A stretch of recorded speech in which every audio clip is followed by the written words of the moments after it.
Alors, le plat de viande, tu me répètes ce que... Alors, le plat de viande, on a dit pluma ibérique avec poêlée de girolles, petits légumes du moment, et servi avec une sauce au vinaigre de xérès et échalote.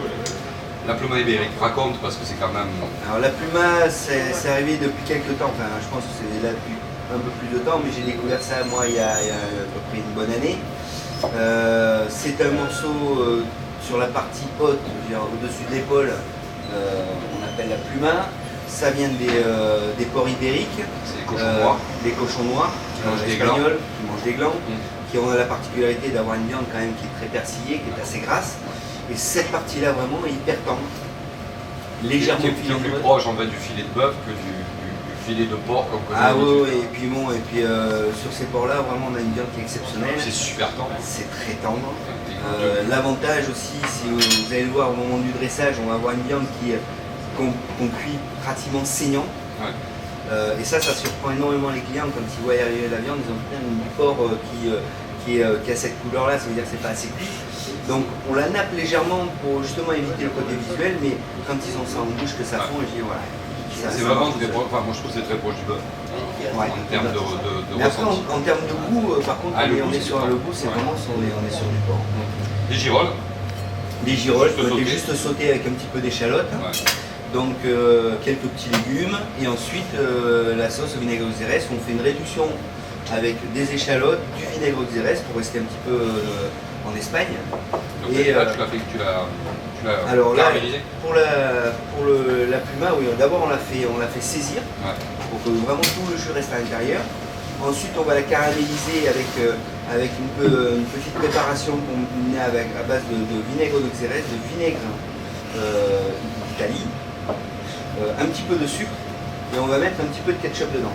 Donc ça donne un peu d'onctuosité. Voilà, tout à fait. Donc côté un peu tomaté avec un peu d'acidité. Voilà. Ouais, et quand on a pratiquement bien saisi notre pluma, on va venir avec un pinceau, on va le caraméliser d'un côté, on va la retourner, on caramélise de l'autre. On fait cette opération 4 fois. D'accord. En faisant bien attention non plus et que la caramélisation n'accroche pas dans la poêle, sinon après on va avoir des plutôt amers. Voilà.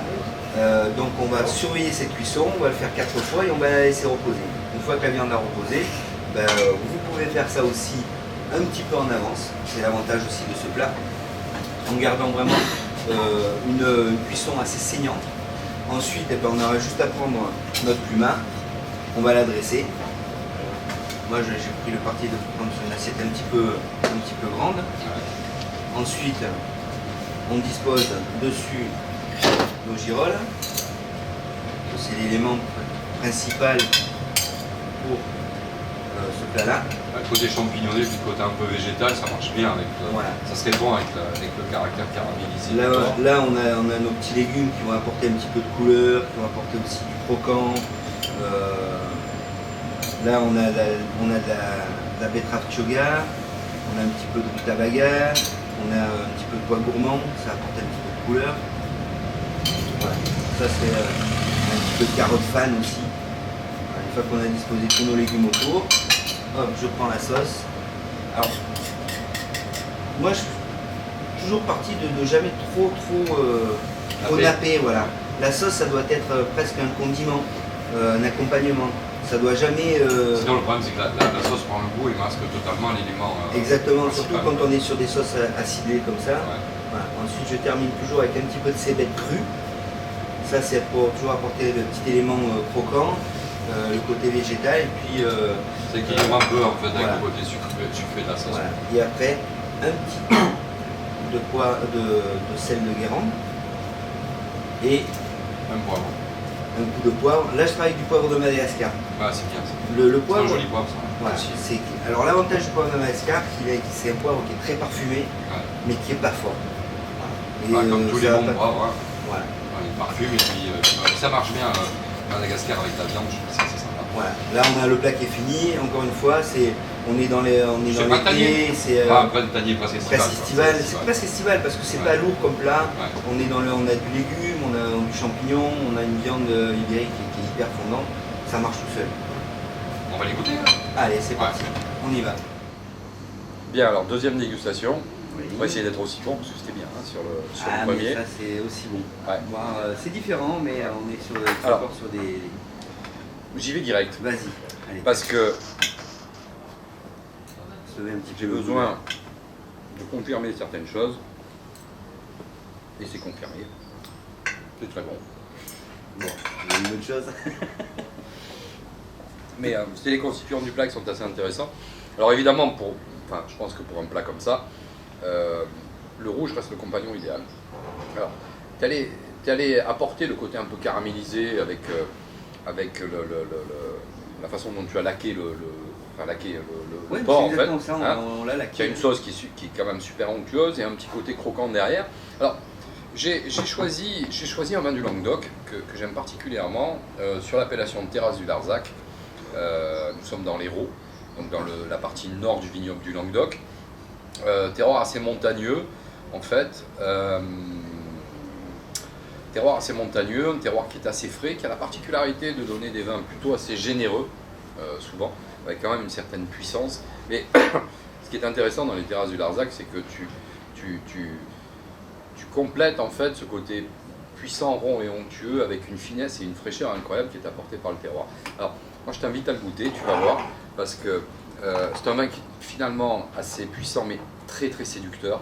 Donc ça c'est la Sauvageonne dans sa cuvée Pica Brocca 2011 de chez Gérard Bertrand, qui est un des grands vignerons du Languedoc. Et j'aime ce côté séducteur dans ce vin-là, parce que au nez c'est un bouquet de fruits. Voilà. C'est très aromatique au niveau du nez. Ouais. Tu as vraiment ce côté un petit peu onctueux de fruits confiturés, de fruits noirs confiturés justement. Déjà ça t'emmène un côté, voilà, c'est un peu kirché, tu vois. Ça t'amène une finesse et une générosité. Derrière tu as ces notes d'épices, de poivre blanc que tu retrouves. Il y a une très jolie trame aromatique, puis tu vas voir, en bouche c'est super enveloppant. Par contre ça finit super frais, c'est très digeste.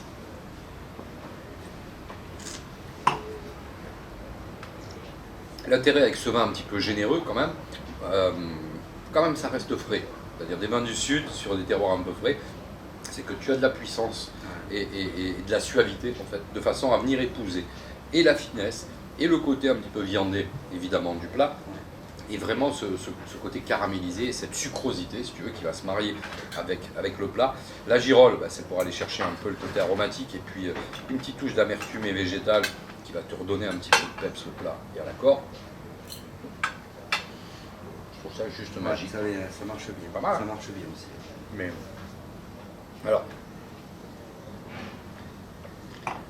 j'ai juste conforté. T'as oublié de cracher. Ouais, j'ai oublié. C'est rigolo parce que bon.